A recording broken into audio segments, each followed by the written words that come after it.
Welcome to 4.0 to Pro, the pickleball podcast that focuses on a single shot, tip, or strategy to improve your pickleball game with every single pocket-sized episode.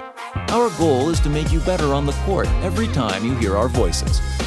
And now your hosts, 4-point-something Michael O'Neill, and USA Pickleball National silver medalist, senior pro Scott Fliegelman. Ladies and gentlemen, welcome to another episode of 4.0 to Pro, your pocket-sized pickleball podcast, where we teach you a single shot or strategy every single episode. I'm Michael O'Neill here in sunny Long Beach, California, joined by one Mircea Marariu in what I imagine is a very muggy Kansas City, Missouri right now. You would think so generally, and I guess it was earlier in the week, but it's actually beautiful now. It was slightly chilly, and that's all relative because I live in Florida, so everywhere is really slightly chilly. It's kind of a triple threat right now because we had MLP last week. There's PPA, right? And then PickleCon and NPL happening right now in Kansas City. It's a quadruple threat, really. Yeah. But so you're there with the Boca Picklers in the NPL.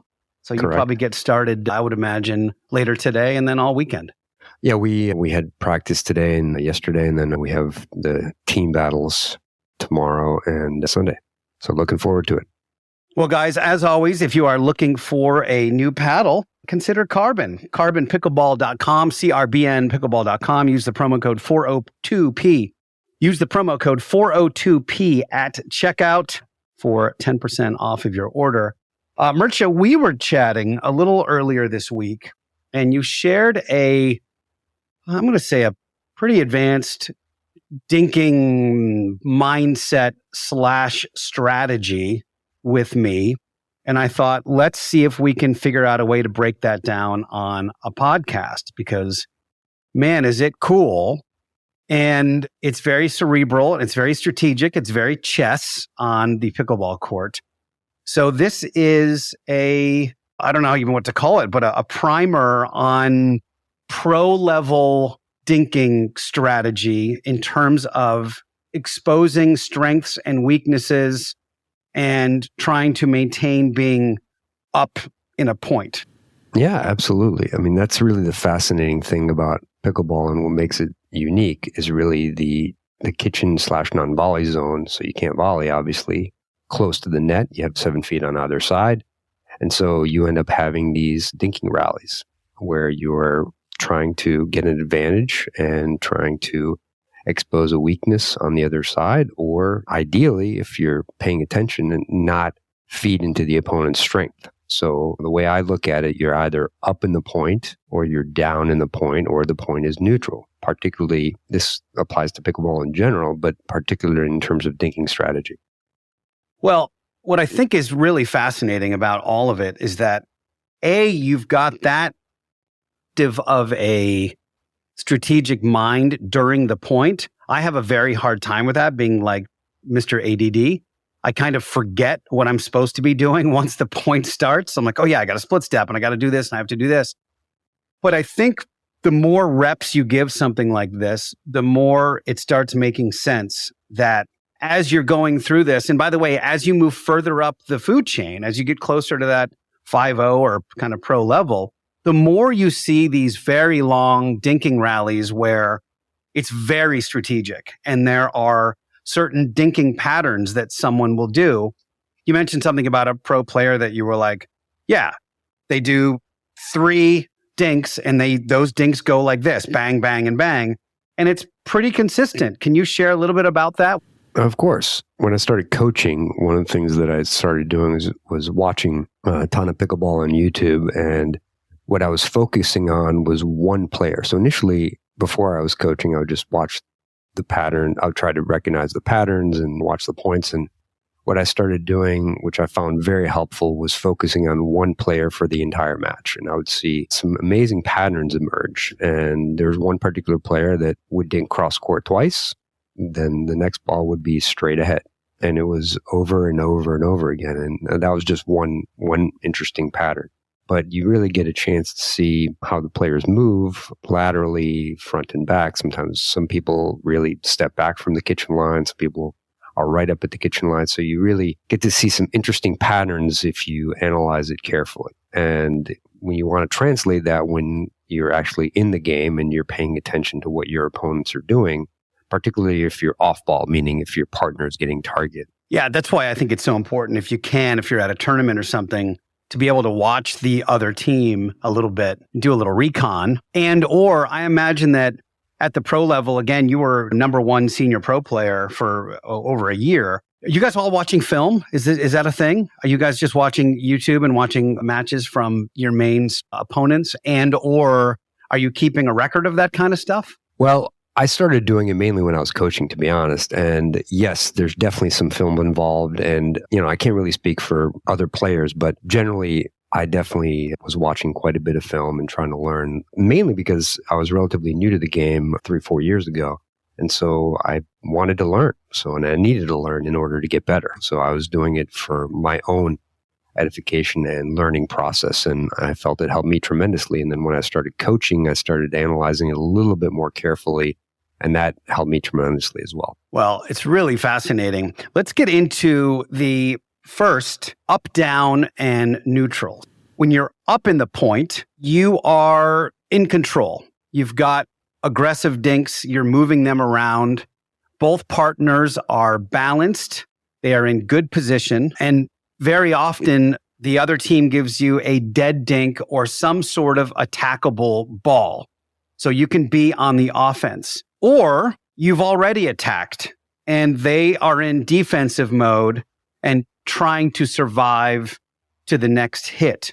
But you are the one controlling that point. A perfect example of this is when you are both balanced and say you and I are playing, you're on the right side and I've just hit a really aggressive cross-court dink. The person on the left, which is directly in front of you, basically floats either a fluffy dink that you can attack in the air or off the bounce. So what I want to recognize is that you are getting that fluffy dink. What you want to recognize is that we are both in good position. So when you attack, hopefully you would attack straight ahead, ideally, both in the air and off the bounce. And then I will be ready for the next ball to counter the counter that you are generating. Because we've talked about this before, when you instigate or attack or hit an aggressive shot, it's not always for you. It's often for your partner. You're trying to create a V or a triangle. When you have an opportunity to attack with a fluffy dink or an attackable ball, say it's chest high, and you don't, then you lose that opportunity cost. So that can cost you later on the point. So I have a guy locally that very early, I recognized that if I was straight ahead, if I was on the right-hand side and he was on the other team's left-hand side, and I attacked his left shoulder, he would always counter cross-court.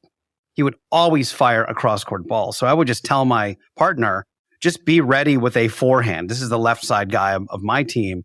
Just be ready for a forehand because he's going to literally put it right in your breadbasket every single time I do this. It's like clockwork. It's like the atomic clock. It works every single time. That's an example of recognizing a weakness and then exploiting that pattern. Because if we can do it a few times, then obviously you've got something you can keep building on. Exactly. And this is about pattern recognition. So when you are up at the kitchen dinking back and forth, that's something you want to keep in mind is try to recognize patterns where you can get up in the point. So when you're down in the point, you are basically on defense. So your opponents are somewhat in control, or they hit one shot that puts you in a defensive posture. So that might be, for example, if, again, in the example that you and I are playing, and you're on the right, I'm on the left, say you give the opponent a little bit of a dead dink right in front of you, which is the opponent left side player. That player takes an aggressive dink to my backhand, so it pulls me out wide. So now I'm on defense. So unless I have an ATP, so I'm assuming that it's not far enough for an ATP. So unless I have an ATP, I'm trying to get back to neutral. So if I've been pulled away from you and you haven't followed me over, meaning if I'm moving to my left, if you're not moving to your left, we have an opening in the middle, assuming that that's not the case, that I want to get back to neutral. And for me, the best way to do that is to gain some time. So we want to give us time to get back to neutral. I'm going to ideally, option A would be to take that dink and loft it over and make it bounce all the way to the left. So it would be cross court, or at least cross court middle, or ideally even further cross court, because that gives us the most amount of time. Or option B would be to dink to the person in front, directly in front of me, but definitely not to the outside or to the line, because that person could ernie it. Plus, it's a shorter distance. So basically, I would try to hit a soft dink to make it bounce to the person's left foot directly in front of me. Yeah, with that aggressive dink, a savvy player will be ready for that ernie ball. They're looking for you to give them something they can attack. Like if you're up against Pickleball, he's definitely looking to ernie that. And it's your job as someone who's been swung wide from the court, obviously not to give them that ball. So you're trying to get it to drop. If you can, you're trying to go all the way cross court to the person back in front of me. If you have that, if you can figure out a way to do that, because as you said, it gives you a little bit more time just to get back to being planted and balanced and neutral. Worst case scenario is you drop it right in front of that person and give them it's probably going to be a dead ball. You're still not in the most ideal situation ever, but hopefully you're back to at least neutral, right? Correct, exactly. And the key is obviously if I'm going to go straight ahead, I have to make the ball bounce. So you have to hit it softly in the kitchen. This episode is brought to you by our good friends at NFL Sunday Ticket on YouTube TV.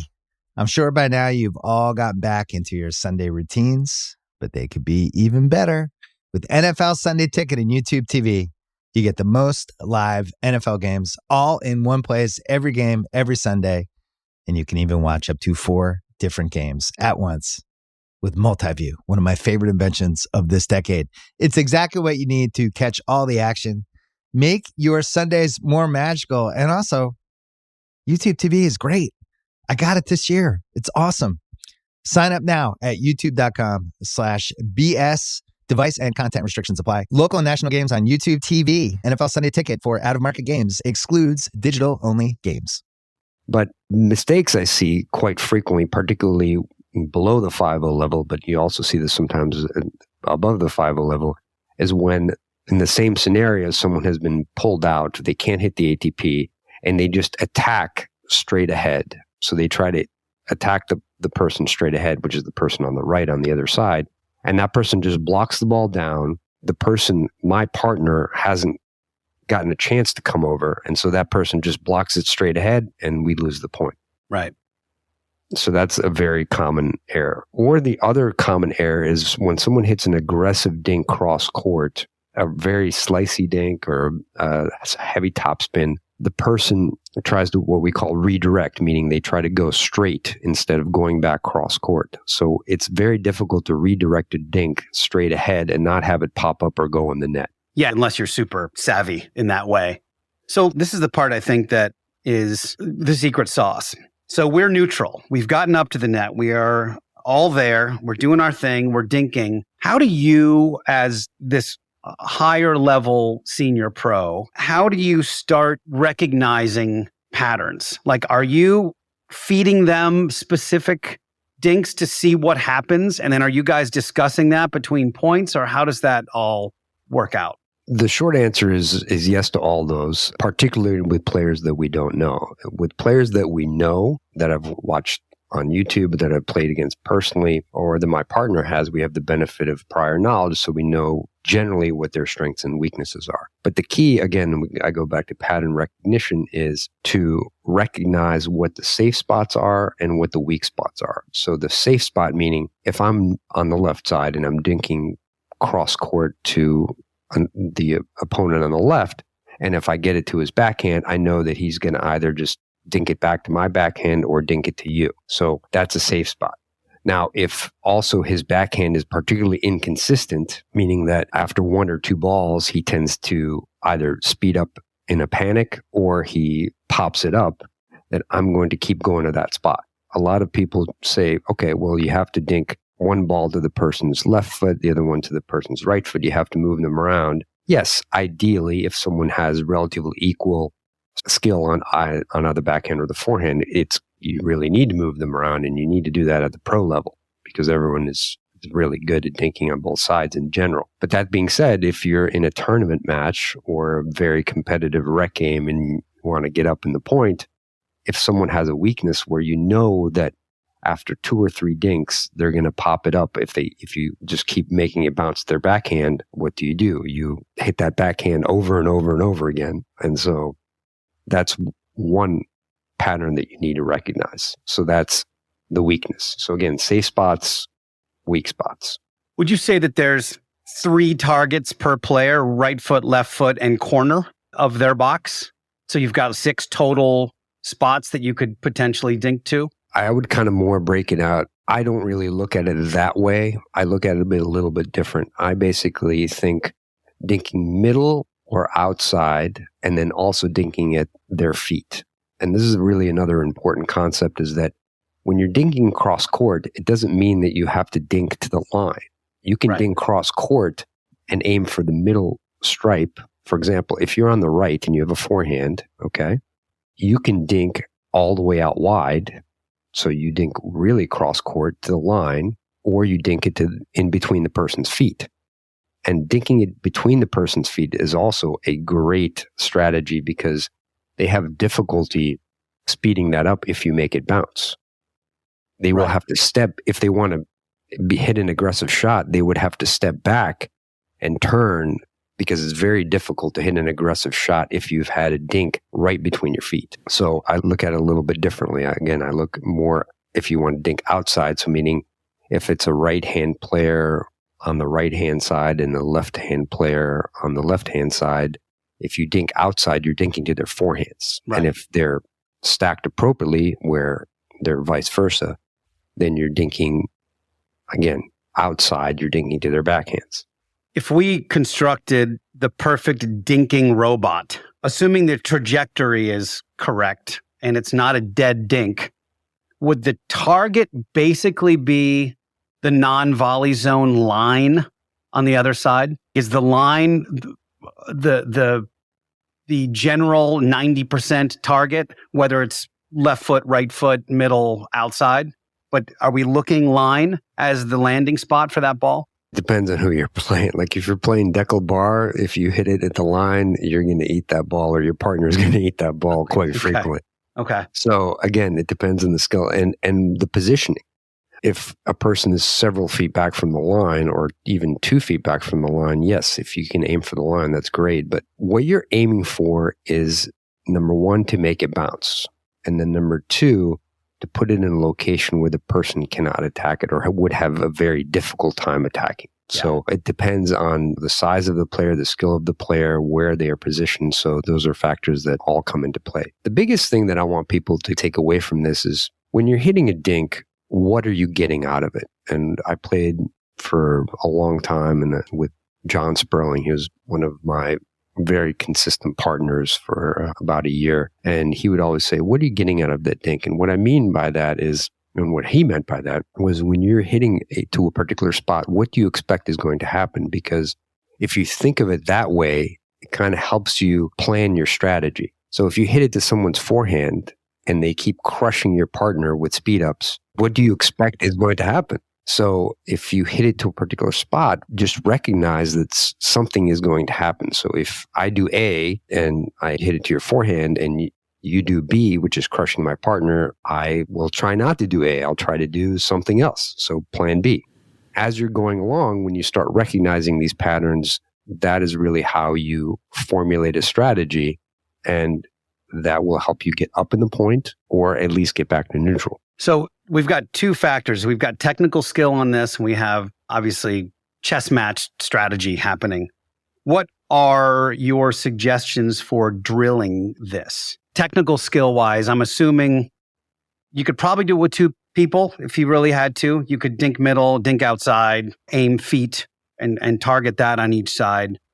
But how about for pattern recognition and or pattern creation? Is that essentially a 4-person drill, and you guys would have a little secret meeting between each side and go, okay, let's give them this pattern and see if they recognize it, and then they can do something to us and see if we recognize it? Or how is this trainable in that way? Well, it's trainable in the sense that, yes, you're absolutely right that anything can be trainable with appropriate drilling strategies, and also taking those drilling strategies and implementing them in matches and rec games. But the ideal situation in terms of drilling is 4 players. You can do one-on-one where you're directly across from someone or across court. But my favorite way to drill this is basically when there are 4 players and we start off a dink rally and we have 3 dinks that don't count. And then after that, you just play out the point.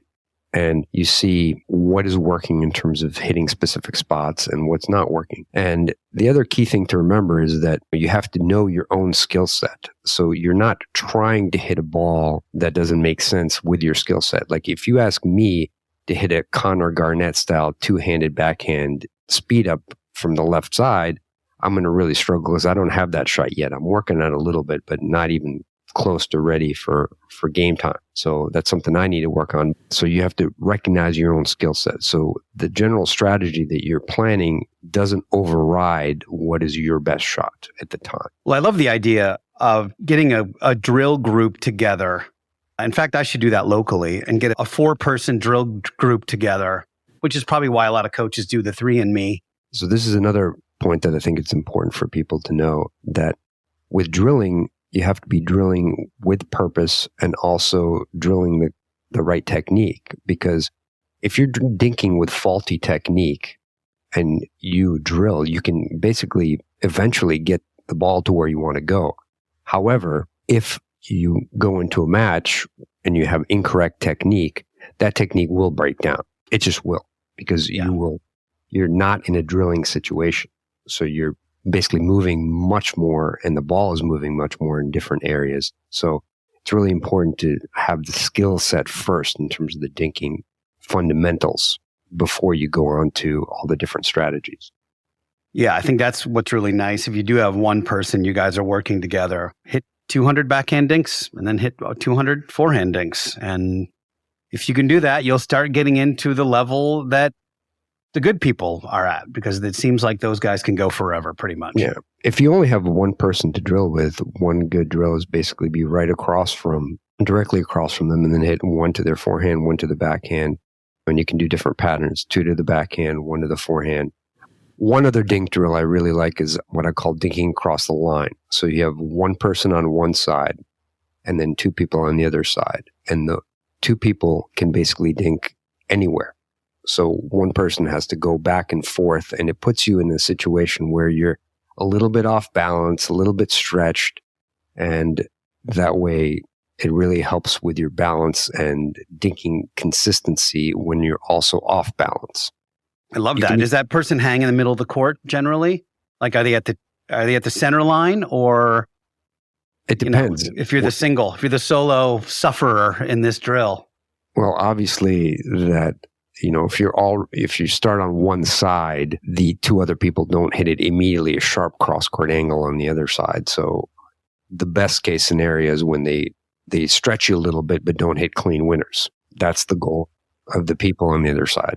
Right. So it's somewhat cooperative. It's relatively cooperative, but the key is to try to stretch you out to basically put you in positions where you're a little bit off balance and move you from side to side. And you can also do it with one person, where one person dinks all the way across the line and the other person stays on one side. So an example would be, I'm on the left, and so I stay on the left and you're across from me, and I can dink cross court, down the line, in the middle, all over the place. But that's a really, really good dink drill. Yeah, we've done one where one person stays static and the other person works their way across the court, and the person feeding them is feeding balls that are leading them but also stretching, and they have to keep getting the ball back to the static person. That's a good drill that we do. Exactly. Well, that is amazing. Guys, get out there and dink this weekend. Mircea, I hope you guys crank it at the NPL event. Thank you. I appreciate it. I'm looking forward to being out there with my team. I love this team competition. Lots of dubs. Folks, you've now just listened to another episode of 4.0 to Pro. As always, thank you guys for listening. Thank you for all the ratings, reviews on Apple Podcasts and Spotify and all the things. If you haven't done that, we really appreciate it. It really helps the show grow quite a bit. If you have a couple minutes to spare, just leave a little rating and a review. And with that, we'll see you next time. Thank you for listening to 4.0 to Pro. For more tips, find us on Instagram at 4.0 to Pro. If you have a pickleball question, submit it at picklehelp.com. Now, get out there and dominate. But don't forget to have fun.